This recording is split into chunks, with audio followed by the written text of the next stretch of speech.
esse personagem é muito importante porque ele é o ícone de todo esse movimento, não é? Ele não trabalhou sozinho nisso, como a gente já viu, mas outras pessoas antes e depois dele também contribuíram bastante. Mas o importante é que em toda essa reforma, em toda essa mudança da igreja que nós vamos ver hoje, essa pessoa conseguiu colocar para nós os fundamentos da verdade cristã que nós precisávamos recuperar. E nós vamos ler, eu quero ler com você agora, Salmo 31, os versos 1 e 2, que inspiraram Lutero em algum momento, e depois nós vamos voltar neste assunto. Salmo 31, 1 e 2 diz assim: Em ti, Senhor, me refugio. Nunca permitas que eu seja humilhado. Livra-me pela tua justiça. Inclina os teus ouvidos para mim. Vem livrar-me depressa. Sê minha rocha de refúgio, uma fortaleza poderosa para me salvar. Vamos orar mais uma vez. Essa oração, ó Deus do salmista, essa oração de Lutero é a nossa oração nesta manhã. Seja, Senhor, sempre como Tu és a nossa rocha de refúgio, a fortaleza que é poderosa para nos salvar. É o nosso clamor em nome de Jesus. Amém, Senhor. Esse trecho que a gente acabou de ler é a base do hino Castelo Forte. Quando diz seja uma rocha de refúgio, uma fortaleza poderosa, para Lutero isso significava um castelo forte. Foi baseado nesse versículo que ele escreveu essa poesia e compôs esse hino. E para chegar até aqui foi um longo caminho. Tem um programa infantil que diz assim: senta que lá vem história. Então é isso que eu vou fazer com vocês nesse momento. Senta um pouquinho. Está sentado? Amém. Lá vem história. A história é o seguinte: o cristianismo começa no século I, com a pregação dos apóstolos, e desde o início os cristãos começam a sofrer perseguição. O Império Romano, a partir de diferentes imperadores, tentava destruir e acabar com aquele povo que seguia Jesus. Isso começa com César Augusto, depois com Tibério César, Calígula, Cláudio, Nero. E Nero é um personagem importante nessa história, porque Nero pôs fogo em Roma, mas ele culpou os cristãos por esse incêndio em Roma. Então, ele jogou ainda um motivo mais forte para que as pessoas do Império Romano perseguissem os cristãos. Ele contou uma grande mentira, e isso fez com que ele crucificasse e queimasse muitos cristãos naquela época. Há um relato histórico de que faltou madeira em Roma para fazer cruzes, para crucificar todos os cristãos que ali eram mortos. Faltou madeira. Eles colocavam eles nas cruzes, colocavam óleo e tacavam fogo, e a cidade de Roma ficou iluminada por muitos dias e noites com o fogo queimando com os cristãos que ali eram assassinados.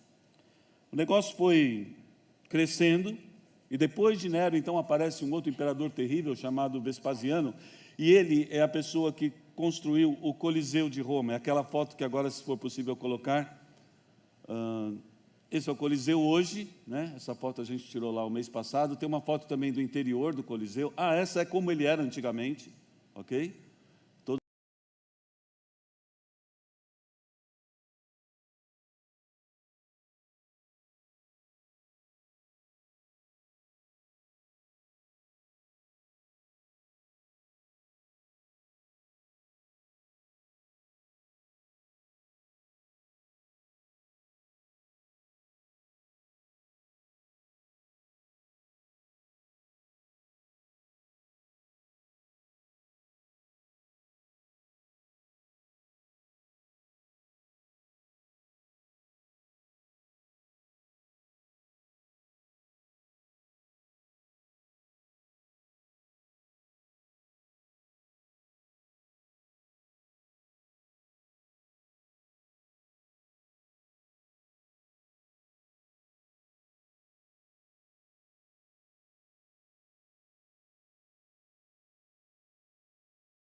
Eles continuaram anunciando a salvação por Cristo Jesus. Foi tudo ótimo, e foi tudo acontecendo assim, o evangelho se espalhando pelo mundo, até que chega já no ano 313 depois de Cristo, quando o imperador Constantino se converte ao cristianismo. E quando ele se converte ao cristianismo, ele determina então que a perseguição termina sobre os cristãos, porque o imperador agora era cristão. Passado um tempo, em 380 depois de Cristo, é publicado o Édito de Tessalônica. O imperador naquela época era Teodósio, e ele declara que o cristianismo não só pode crescer no Império Romano, mas ele se torna a religião oficial do Império Romano. A partir daquele édito, todo mundo que era de Roma se torna cristão. Você fala assim, uau, que bênção. Eu digo, não, que coisa terrível. Por que foi terrível?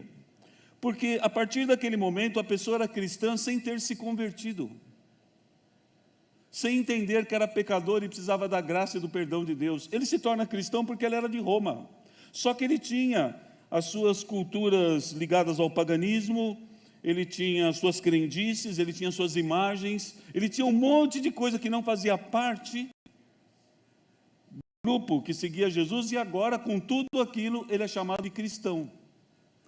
E esse fato é tão terrível que, para que a verdade da palavra de Deus não mais agora ficasse contrária às práticas daqueles que eram cristãos, entre aspas, a igreja separa o povo da palavra de Deus. Ninguém mais, como já era possível imaginar, ninguém mais tinha condição de ler a Bíblia. A Bíblia era só traduzida para o latim, só tinha uma tradução permitida, mas ninguém falava latim, nem entendia latim. Então, aqueles que ensinavam a palavra de Deus falavam o que queriam, porque ninguém podia consultar a fonte para verificar se aquilo era verdade ou não. E a igreja então deixa de ser apenas um grupo religioso, mas a igreja cristã é oficial de Roma e passa a ser também uma igreja política. Um Estado, hoje existe esse Estado, o Estado que busca agora poder, dinheiro, crescimento como Estado, muito mais do que uma vida de obediência à mensagem de Jesus. Isso é uma coisa, eu quero fazer um parênteses aqui, que a gente tem que pensar nesses dias, viu gente? O interesse de qualquer grupo político tem tudo para ser contrário à mensagem de Jesus. Isso é palavra minha, tá? É minha opinião. O interesse de qualquer partido político tem tudo para ser contrário à mensagem de Jesus. Por quê? Porque a mensagem de Jesus é que eu tenho que pensar primeiro no outro, depois em mim mesmo, não é assim? Eu tenho que privilegiar a necessidade do outro. Eu tenho que demonstrar o meu amor, deixando o que é meu de lado para ajudar o outro. Então, a política é assim. Vamos montar leis, estruturas, para que, em algum momento, a minha parte seja favorecida. Sim ou não? É assim. Independente do partido político. Eu vejo hoje um grupo nas igrejas dizendo assim, esse partido é de Deus, essa linha é de Deus, esse é do diabo, aquele é do diabo. Eu digo o seguinte, cai fora dessa. Os interesses de Jesus não têm nada a ver com os interesses dos partidos políticos. Os partidos políticos querem prevalecer a sua vontade. E os princípios cristãos são, vamos cuidar de quem precisa, vamos deixar o que é meu de lado. Então não entra nessa de que um grupo ou uma pessoa ou um partido são representantes de Deus. Ninguém é representante de Deus, a não ser Jesus e a sua igreja na terra. Ninguém mais. Ninguém mais. Cuidado com isso. Mas vamos continuar a nossa história. Agora a gente vai para 607 depois de Cristo. Nesse ano, Bonifácio III é escolhido como bispo de Roma e como o primeiro papa da Igreja Católica.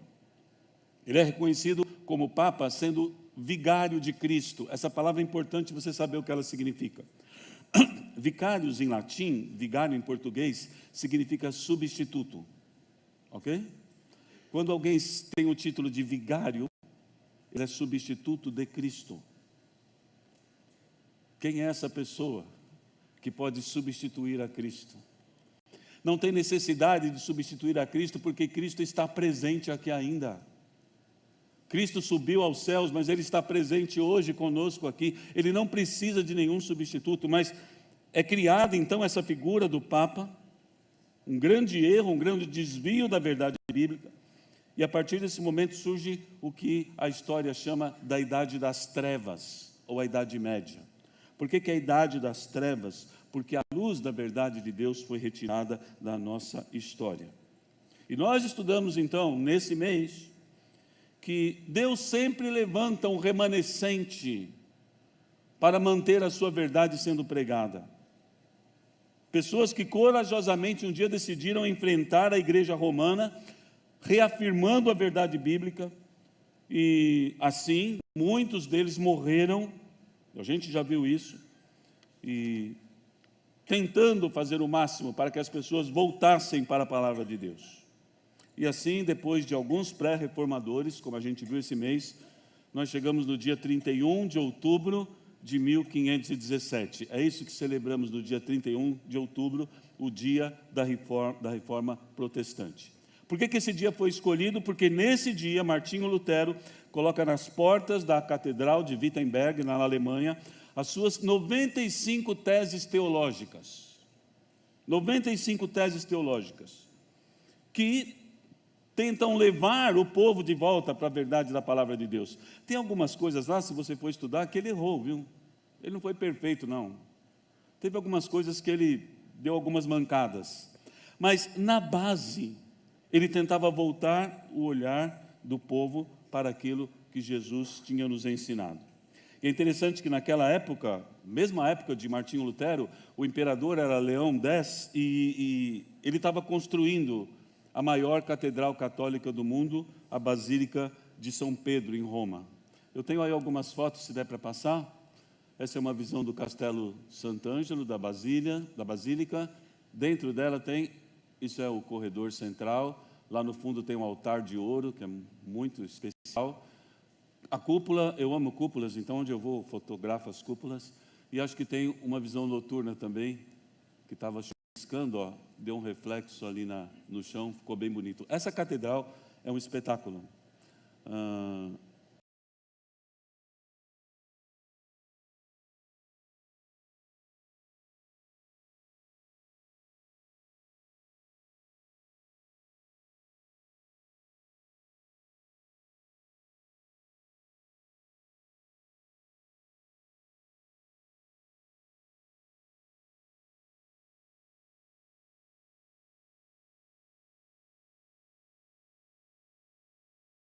Mas é um monumento de uma igreja cristã.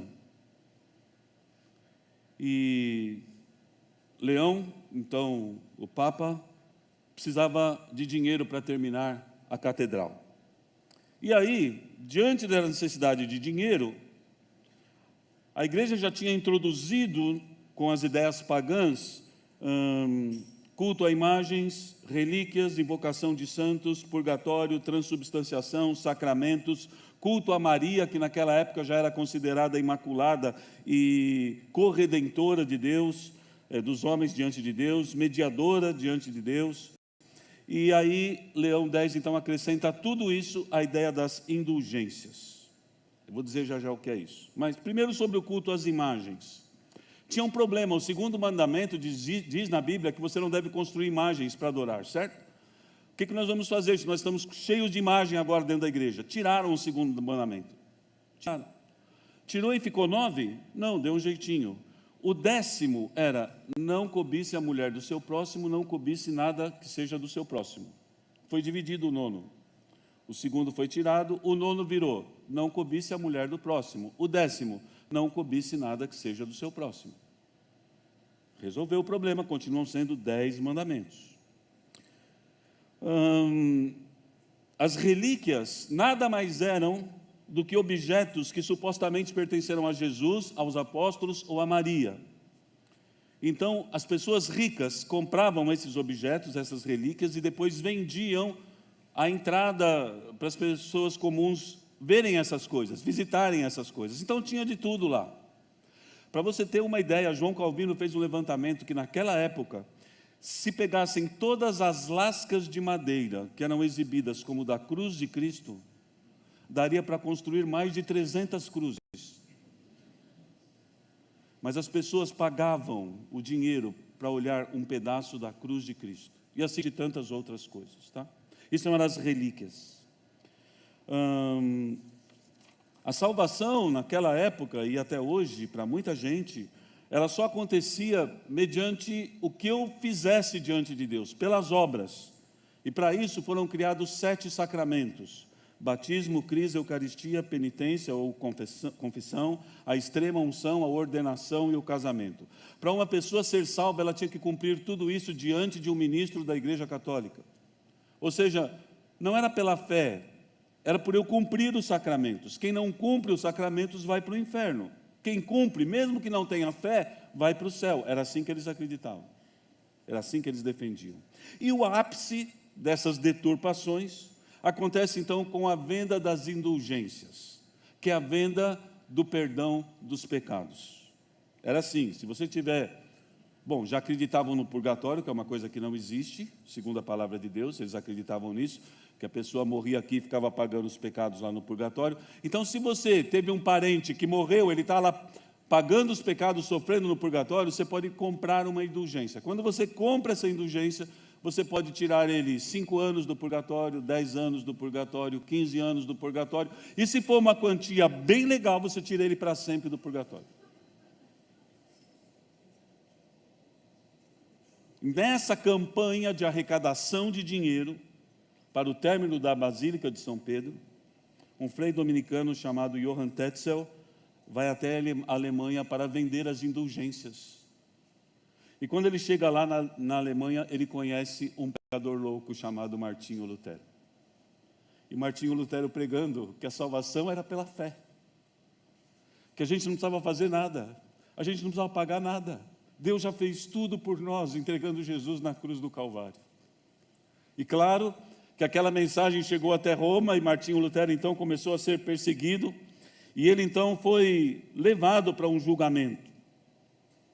E quando chega no julgamento, ele tem os livros dele lá, Martinho Lutero, expostos, e as verdades sobre a salvação, as coisas que ele tinha concluído estudando a palavra de Deus. Então, dizem o seguinte para ele: olha, se você não renunciar a tudo que você tem pregado e tudo que você escreveu, você vai ser excomungado e você vai para o inferno. E Martinho Lutero fica com medo, ele pede um tempo para pensar, ele vai para o seu quarto, passa a noite, e no dia de manhã seguinte, ele traz a resposta. Ele diz assim: eu posso voltar atrás em tudo que eu disse e que eu escrevi. Posso fazer isso nessa manhã. Eu apenas preciso que vocês mostrem para mim o meu erro na palavra de Deus. A hora que vocês mostrarem para mim na palavra de Deus que eu estou errado, eu volto atrás em tudo. E essa devia ser a nossa convicção de vida, em todos os momentos. Coisas que eu acredito, coisas que eu acho, coisas que eu afirmo, se você me mostrar na palavra de Deus que está errado, eu deixo para trás. Mas se não, se tiver na palavra de Deus, é verdade, ainda que seja inconveniente, ainda que seja politicamente incorreto, ainda que cause problemas. Os líderes das igrejas hoje cristãs, em grande parte do mundo, estamos preparados para sermos acusados em qualquer momento por defendermos a verdade única da palavra de Deus. Estamos preparados. Que Deus nos ajude a suportar caso isso venha a acontecer. Mas então, quando Lutero, então, como ele não voltou atrás porque ninguém podia provar que estava errado na palavra de Deus, ele é condenado, ele é excomungado. Quando ele é retirado daquele julgamento, ele é sequestrado, e ele pensa que estão sequestrando a vida dele para matá-lo. Mas, na verdade, quem o raptou foram pessoas que acreditavam no que ele estava pregando. Então, ele foi levado para um castelo, e lá ele ficou escondido. Ele ficou 10 anos escondido nesse castelo, e nesse tempo, ele traduziu o Novo Testamento para o alemão. E as pessoas, então, da sua nação, podiam ler a Bíblia de novo, que é uma obra que grande parte dos reformadores fez. E depois, então, de Lutero, vem outros reformadores, outras pessoas importantes, que tentam levar de novo a igreja para a palavra de Deus. E, tempos depois, foram então definidas aquilo que a Heloísa lembrou hoje aqui, as 5 solas. Essa palavra sola significa somente. Então, são os 5 somentes da reforma cristã, né? O primeiro somente a Escritura. Nós cremos que somente a palavra de Deus traz a verdade de Deus, que nenhum outro líder religioso pode acrescentar nada. Acabou, a revelação está completa, somente a Escritura. Guarda comigo, somente a Escritura. O segundo, somente a fé. Cada um de nós é salvo, não pelo que fazemos, não pelo dinheiro que temos, não pela igreja que participamos, nada disso. Nós somos salvos unicamente, exclusivamente pela fé em Jesus, ok? Somente a Escritura, somente a fé. Terceiro, somente a graça de Deus. Porque nos perdoar os pecados é alguma coisa que Deus nos deu gratuitamente. Não tem outra forma. Ele esclareceu, aliás, Ele montou, definiu e nos deu, pela sua palavra, o esclarecimento dessa verdade. Nenhum de nós pode fazer nada para pagar os nossos pecados. Somente o sacrifício do seu Filho. Isso é uma ação de graça de Deus. O quarto, somente Cristo. Nenhum outro a ser adorado, louvado, nenhum outro mediador entre Deus e os homens, somente Cristo. E por fim, dado que é tudo obra de Deus para o nosso favor, somente glória a Deus. Então, somente Escritura, somente fé, somente graça, somente Cristo, somente glória a Deus. São os 5 somentes da reforma cristã. Ufa, quanta história, hein? 1000 e tantos anos assim em 10 minutos, ou mais. Mas eu achei importante a gente lembrar isso. Talvez você nunca tinha tido uma visão completa disso tudo que aconteceu. Mas o fato é que hoje nós celebramos esse dia em que homens como Pedro Valdo, que a gente estudou, John Wycliffe, Jan Hus, Savonarola, Lutero, Calvino e muitos outros que traduziram a Bíblia para a sua própria língua, nos ensinaram que na palavra de Deus, iluminados pelo Santo Espírito do Senhor, nós podemos crescer como igreja, podemos nos desenvolver espiritualmente, tendo condição assim de fazermos a vontade de Deus. Martinho Lutero, antes de entender a verdade do Evangelho, ele lutava consigo mesmo. Ele queria ser aceito por Deus, ele se penitenciava, se machucava. Ele fazia peregrinações. Ele queria de alguma forma fazer: Senhor, me aceita, eu sou pecador, eu sei quem eu sou, o que eu posso fazer para o Senhor me aceitar? E essa luta continua no coração dele, até que um dia ele encontra um versículo na palavra de Deus, na carta de Paulo aos Romanos. Romanos 1,17, se for possível eles vão colocar. Diz assim: porque no Evangelho, na mensagem de Jesus, é revelada a justiça de Deus. Uma justiça que do princípio ao fim é pela fé. Como está escrito, o justo viverá pela fé. Nesse dia, Martinho Lutero diz: eu não preciso sofrer, eu não preciso pagar nada, eu só preciso crer. A justiça que cumpre a exigência de Deus para o perdão dos pecados foi realizada por Jesus. E agora, isso é maravilhoso, porque todo mundo pode crer. Eu gosto de repetir isso. Você não precisa ter um estudo para ser salvo. Por quê? Porque nem todo mundo consegue estudar. Você não precisa ter dinheiro. Por quê? Porque alguns são pobres. Você não precisa viajar em nenhum lugar. Não, por quê? Porque alguns não têm condição de viajar. Você não precisa pertencer a nenhuma igreja, porque tem gente que é salvo por Jesus em lugares que não há igreja cristã. Você não precisa de nada disso. Mas a lei de Deus é tão maravilhosa que o que Ele exigiu de cada um de nós é algo que todos nós podemos ter, que é fé. Qualquer pessoa pode ter fé. Qualquer pessoa pode entender que Deus permitiu que o seu Filho fosse morto na cruz para que os nossos pecados fossem perdoados. É só crer nisso. Se você crer, você será salvo, você irá para o céu. Claro, nós devemos lutar contra o pecado em todo o tempo, porque o pecado é mau, o pecado nos faz infelizes, o pecado ofende a Deus. E quando a gente peca, a gente tem que se arrepender, como a gente estudou semana passada. Mas mesmo pecando, sendo sujos, ingratos como nós somos, Deus continua insistindo em nos amar, em nos perdoar. Então, para terminar, eu quero lembrar com você essa certeza de que tudo vem de Deus. Essa conclusão que Lutero fez de uma forma tão bonita, baseado no Salmo 32, quando escreveu a poesia do hino Castelo Forte. O coral pode vir para cá. Nós vamos todos nos colocar em pé. Nós vamos conseguir colocar o versículo final, em ti me refugio. Se sim, me dá um toque, senão nós vamos repetir. Eu queria que, como igreja, nessa manhã, nós pudéssemos repetir isso. Como eu não sei se vai dar certo na projeção, eu vou lendo e nós, como igreja, vamos repetindo juntos, ok? Salmo 32 diz assim: em ti, Senhor, me refugio. Nunca permitas que eu seja humilhado. Livra-me pela tua justiça. Sê minha rocha de refúgio. Uma fortaleza poderosa para me salvar. Amém. É isso que diz essa música, essa rocha de refúgio, essa fortaleza, é o que Lutero chamou de castelo forte. Então eu convido você a terminar esse mês da reforma cantando o hino Castelo Forte, repetindo: a nossa segurança está no Senhor. Vamos falar isso? A nossa segurança está no Senhor. Que Deus nos abençoe e que essas verdades que custaram sangue de tantas pessoas, destruição de tanta gente, de tantas famílias, que isso não seja levado de qualquer jeito por nós. Que a gente possa valorizar a oportunidade de termos a palavra de Deus nas nossas mãos. É uma carta de Deus escrita para cada um de nós.